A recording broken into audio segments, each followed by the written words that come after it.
ပြီးခဲ့တဲ့ပိုင်းမှာတော့အာစတာတို့တွေဟာဒန်ဂျန်အတွင်းကလွတ်မြောက်လာခဲ့ကြပြီဖြစ်ပြီးအာစတာနဲ့ယူနိုတို့ကယတနာတွေကိုမရလိုက်ကြပေမဲ့မော်စာမျက်နှာအသစ်တစ်ခုစီကိုရခဲ့ကြပါတယ်အဲ့ဒီအပြင်ဘာနဲ့မှမလဲနိုင်တဲ့တကယ်ချင်းတစ်တွေကိုလည်းရခဲ့ပြီးအဲ့ဒီကနေပြန်ရောက်လာပြီးကတည်းကတပတ်လောက်တောင်အိပ်ပျော်သွားခဲ့တယ်လို့အာစတာကိုဖွဲ့သားတွေကပြောပြနေခဲ့ကြကနိုအယ်လာကမင်းကိုရန်စိတ်ပူနေလို့လာကြည့်နေတာဆိုပြီးဗန်နီဆာကတော့ပြောပြနေပါတယ်ကျမစိတ်မပူပါဘူးနော်သူပြန်ထားမလာရင်ဘယ်လိုလုပ်မလဲလို့တွေးမိလို့ပါလို့မာနာလီနဲ့ပြောနေပေမဲ့အဲ့ဒီလိုတွေးတာကိုစိတ်ပူတယ်လို့ခေါ်တဲ့ကလေးမရဲ့ဆိုပြီးဖင်နယ်ရယ်ကတော့ပြောလိုက်ပါတယ်ချမ်မီကတော့အစားအသောက်တွေကိုပြင်ဆင်လာပေးပြီးအာစတာကတော့ဝါတွေနေခဲ့ပါပြီအဲ့ဒီရဲ့ချိန်တကားပြက်ပြီးဝင်လာသူကယာမီပဲဖြစ်ကမင်းတို့အစင်မပြေပေမဲ့ကောင်းကောင်းလုပ်နိုင်ခဲ့တာပဲမော်စီယုံစီရင်ခံတင်ပြရမယ်လို့ပြောလိုက်ပါတယ်လက်ကတော့မော်စီယုံမှာဇွမ်းအမြင့်တဲ့လူတွေရှိတာကြောင့်တွားကျင်နေပြီးယာမီကမင်းလိုက်ရင်ပြဿနာရှိနိုင်တယ်ဒါကြောင့်မင်းနေခဲ့လိုက်လို့ပြောလိုက်ပါတယ်အဲ့ဒီရဲ့စာမင်းကမကနာနဲ့တက်ခတ်ရေးမရှင်တကူကိုလုပ်ရမယ်လို့ပြောလိုက်ပြီးချမ်မီကတော့အစားအသောက်တစ်တွေစားခြင်းလို့လိုက်မယ်လို့ပြောပြီးမဲ့ယာမီကတော့ညင်လိုက်ပါတယ်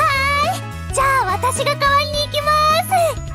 こう機会にはどんな美味しいものが待ってるんだろうအဲ့ဒီလိုနဲ့အာစတာနဲ့နိုဝယ်လာတို့နှစ်ယောက်တည်းပဲတွားခဲ့ကြကအစာအုပ်ကောင်းတွေကိုမြင်နေရတာမို့အာစတာတို့ကတော့ရန်ကိုမိုင်းနေပါတယ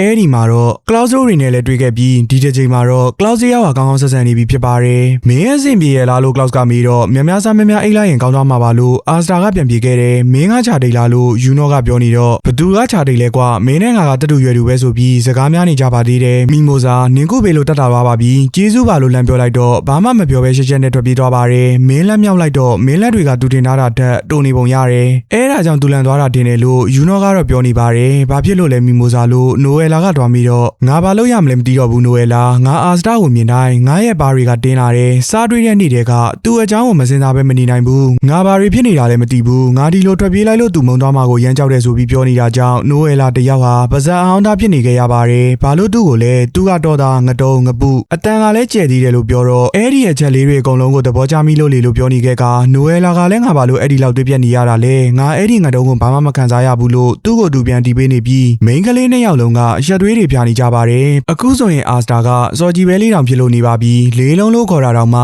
Cloud ကသူ့ကိုဘာမှပြန်မပြောတော့ပဲအရင်ကတတ်ပို့ပြီးတော့အာစတာအပေါ်မှာကောင်းလာခဲ့ပြီလည်းဖြစ်ပါတယ်မော်စီယုံရှိမှာတော့မော်ဘရင်ကိုယ်တိုင်ထွက်ကြုံနေခဲ့ကအကုန်လုံးကဒူထောက်ယူသေးပေးလိုက်ကြပေမဲ့တောသားနှကောင်ကတော့ဘဒူမှန်းမသိတာမို့ရက်နေကြတော့ပဲဖြစ်ပါတယ်အဲ့ဒီဦးလေးကြီးကဘဒူလဲလို့အာစတာကမေးတော့အယူရအဲ့ဒါကလက်ရှိမော်ဘရင်ဂျူလီယက်နိုဗာဂရိုနိုပဲလို့ Cloud ကပြောလိုက်ကဒူထောက်ခိုင်းလိုက်ပါတယ်သူတို့တစ်ချိန်လုံးဖြစ်ချင်နေတဲ့မော်ဘရင်ကိုအခုတော့အာစတာနဲ့ယူနိုတို့နှစ်ယောက်လုံးကမျက်မြင်ကိုတွေ့လိုက်ရပြီဖြစ်ပါတယ်အဲ့ဒီနောက်မှာတော့ယူနိုရဲ့မော်စာအုပ်ကိုယူကြည့်ခဲ့ကဒီမော်ပညာကတန်ချန်မှာရေးကြီးဆုံးဝင်နေပဲလို့ပြောနေခဲ့ကစာအုပ်ကိုဖတ်ပြီးမော်ဘရင်တယောက်ဟာရန်ကိုစိတ်လှုပ်ရှားနေခဲ့ပါတယ်ငါ့ကိုအဲ့ဒီမော်ပညာနောက်တစ်ခေါက်လောက်ထပ်သုံးပြပါလားလို့ယူနိုကိုတောင်းဆိုနေခဲ့ပြီးယူနိုကတော့တောင်းပန်ပါတယ်ကျွန်တော်တန်ချန်ထဲမှာတော့တုံးခဲ့တယ်တခါမှမတုံးဘူးပါဘူးလို့ပြောလိုက်ပါတယ်အကြီးမြတ်ဆုံးဝိညာဉ်၄ပါးတွေကတပါးဖြစ်တဲ့လေဝိညာဉ်စလစ်ကဒီတစ်ခါမှမင်းကိုရွေးခဲ့တာပဲအဲ့ဒီရက်ကွက်ကမင်းစီကိုရောက်လာရင်အရန်စွမ်းအားကြီးလိုက်မယ်ဂယူးဆိုင်ပါလို့ပြောလိုက်ပါတယ်အဲ့ဒါကြောင့်အာဇာကလည်းအရန်ကိုပျော်ရွှင်သွားခဲ့ကမော်ဘရင်ကြီးကျွန်တော်စာအုပ်မှာလည်းဘာတွေရေးထားမှမသိတာတွေရှိတယ်ကြည်ပေးပါအောင်လို့တောင်းဆိုလိုက်တယ်ဒါပေမဲ့အဲ့ဒီစာတွေကိုတော့မော်ဘရင်ကိုယ်တိုင်တော်မှမဖတ်တတ်တာကြောင့်ငါဒီလိုစလုံးတွေကိုမတွေ့ဘူးလို့ပြောလိုက်ပြီးအာစတာကတော့ဓာတ်ကိုထုတ်ပြလိုက်ပါတယ်ဒီဓာတ်ကမော်စာအုပ်ထဲကနေထွက်လာတာကြီးကြီးဆိုပြီးထုတ်ကြွားနေခဲ့တာကြောင့်မော်ပညာကိုဖျက်ဆီးနိုင်တဲ့ဒုတိယဓာတ်ပဲငါကင်ကြည့်လို့ရမလားလို့တောင်းဆိုနေပါတယ်အဲ့ဒီတော့မှအာစတာကလည်းတွေ့လားငါမှလည်းပြောစရာရှိသွားပြီကွာဆိုတဲ့ပုံစံမျိုးနဲ့အကုန်လုံးဘက်ကိုလှည့်လိုက်ကပြုံးပြလိုက်ပါတယ်မော်ဘရင်ကြီးကင်ကြည့်လိုက်တဲ့အခါမှာတော့ဓာတ်ကရန်ကိုလေးနေခဲ့ကမင်းဒီဓာတ်ကိုလွှဲပြီးတော့ခုံးနိုင်တာလားလို့ပြောလိုက်ပြီးသူ့မော်စွမ်းအားတွေကိုစုပ်ယူနေတာကိုတတိထားမိလိုက်ပါတယ်ငါသဘောပေါက်ပြီးကျေးဇူးပါကွာမင်းပြန်ယူလို့ရပါပြီငါစွမ်းအားနည်းနည်းတော့ဆုံးရှုံးသွားတယ်မင်းမှမော်ပညာမရှိလို့ဒီဓာတ်ကိုတုံးပြလို့ရတာကွာလို့ဂျူလီယက်စ်ကပြောလိုက်ပါတယ်အခုကစပြီးမော်ဘရင်ကြီးကိုဂျူလီယက်စ်လို့ပဲခေါ်သွားပါမယ်ဗျကျွန်တော်မှမော်ပညာမရှိတာရောဒီဓာတ်ကမော်ပညာကိုဖျက်ဆီးနိုင်တာကိုရောဘလို့လုပ်တိတာလဲလို့အာစတာကမိလိုက်တဲ့အခါမေးခွန်းကောင်းပဲဘာပဲဖြစ်ဖြစ်မင်းတို့ကောင်းကောင်းလုပ်နိုင်ခဲ့တာပဲလို့သာပြောခဲ့ပါတယ်အဲ့ဒီနောက်မှာတော့ယူနော့ရောအာစတာရောကမဆိုင်မတော့မော်ဘရင်ဖြစ်လာအောင်ဘလို့လုပ်ရမလဲလို့မိလိုက်ကြပါတယ်အဲ့ဒီလိုလားမင်းတို့နှစ်ယောက်လုံးကမော်ဘရင်ဖြစ်ချင်ကြတာလားမော်တူရဲကောင်းတိုင်းမှာသူတို့ဖြစ်ချင်တဲ့အိမ်မက်တွေရှိကြတာပဲလို့ပြောလိုက်ကမင်းတို့နှစ်ယောက်ဒီလိုမျိုးတိုက်ရိုက်သွားမိတာကရိုင်းရကြတယ်လို့ Cloud ကပဲဝင်ပြောလိုက်ပါတယ်နားထောင်မော်ဘရင်ဆိုတာကမာနကြီးရမယ်ပြီးတော့ပြည်သူတွေရဲ့ယုံကြည်မှုလို့ပြောလိုက်တဲ့အခါမဟုတ်ဘူးကောင်းတာများများလုပ်ဖို့လိုတယ်မင်းမှမာနမရှိတင်ဘူးတခြားသူတွေကရှေးကုသိုလ်ကံကြောင့်မင်းကိုယုံကြည်ကြလိမ့်မယ်မော်ဘရင်စီကလူတွေလိုချင်တာအချက်တစ်ချက်ပဲရှိတယ်အကောင်းဆုံးဆိုတာကိုတက်တည်ပြနိုင်ရမယ်ကာကွယ်မှုများများပေးလေပိုကောင်းလေပဲ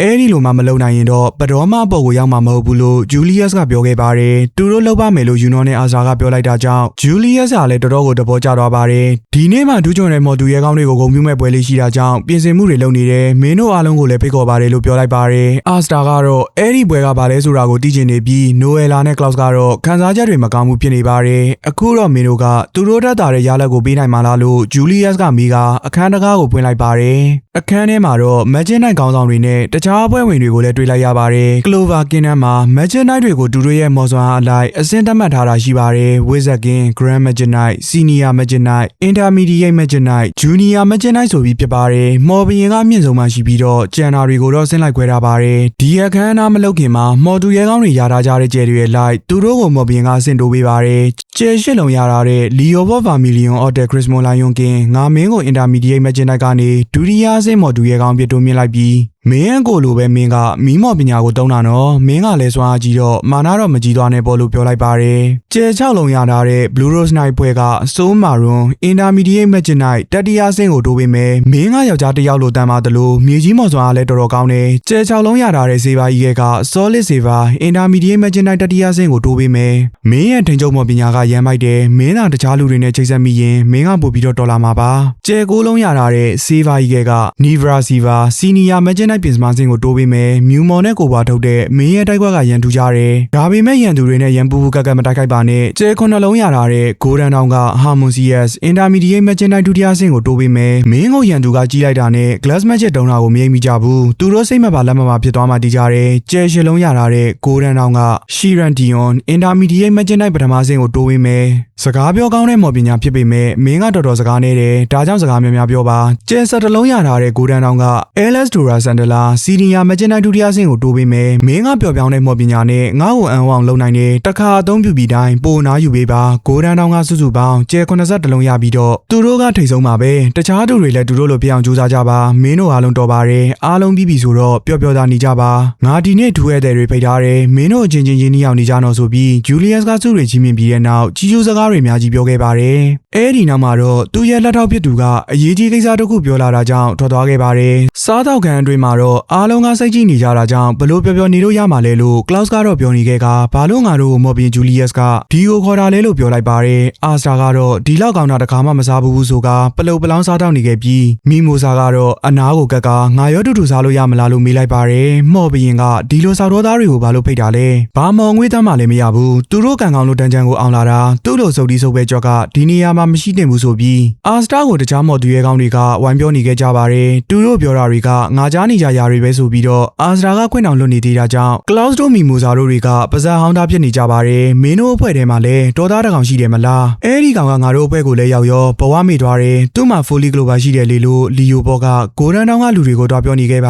တယ်ငါသားဆိုအဲ့ဒီတန်ချန်ကိုကောင်းကောင်းသိမ့်ပိုက်နိုင်ခဲ့မှာပဲလို့ပြောနေတာကြောင့်ယုံကြည်မှုရှိလားကြီးလားခရစ်စမွန်ကောင်လေးကငါတို့ကအဲ့ဒီတော်သားစီကဘာမှမမျှော်လင့်တာဘူးငါတို့ကပဲခေါင်းဆောင်ဗန်ချန်ကိုစောင့်ရှောက်မဲ့ဂိုဒန်တောင်ရဲ့ဆံပြတွေပဲလို့ပြန်ပြောလိုက်ပါတယ်လေးစားမှုရှိတဲ့နယ်လို့ကလော့စ်ကပြောလိုက်တော့မင်းရောပဲကလော့စ်မင်းမရှိတဲ့မော်ပညာတေးသေးလေးနဲ့ဒီကိုလာခြင်းသေးတာလားမီမိုစာမင်းရောပဲငါကြားတာတော့မင်းတို့တွေတန်ချန်မှာတရားရခဲ့တယ်ဆိုတော်ဝင်မျိုးနွယ်ဖြစ်ပြီးတော့ရည်ရင်စရာကောင်းတယ်ဆိုပြီးနှိမ်နေခဲ့ပါတယ်အညံဆုံးသုံးမကြတဲ့နိုဝယ်လာတယောက်ကြံသေးတယ်ဆိုကဆောလစ်စီဘာကသူမခေါင်းပေါ်ကိုရေသွားလောင်းချခဲ့ပါတယ်မင်းကမော်ပညာကိုမထိန်ချုပ်နိုင်ဘူးရှက်စရာပဲဒါကြောင့်မင်းကိုစေးပါမိသားစုကထုတ်လိုက်တာပဲမင်းတော်ဝင်နေဘဲကိုပြန်လာနိုင်ပါဦးမလားမင်းကအောင်မြင်မှုနည်းနည်းလေးရတာတော့မှန်တောင်ကျင်နေပေါ့စေးပါအမိကန်နဲ့ဒီကိုလာတာမရှက်ဘူးလားဆိုပြီးတော့သူ့ညီကိုမောင်နှမတွေအားလုံးကနိုဝယ်လာကိုဝိုင်းလောင်နေခဲ့ကြပါတယ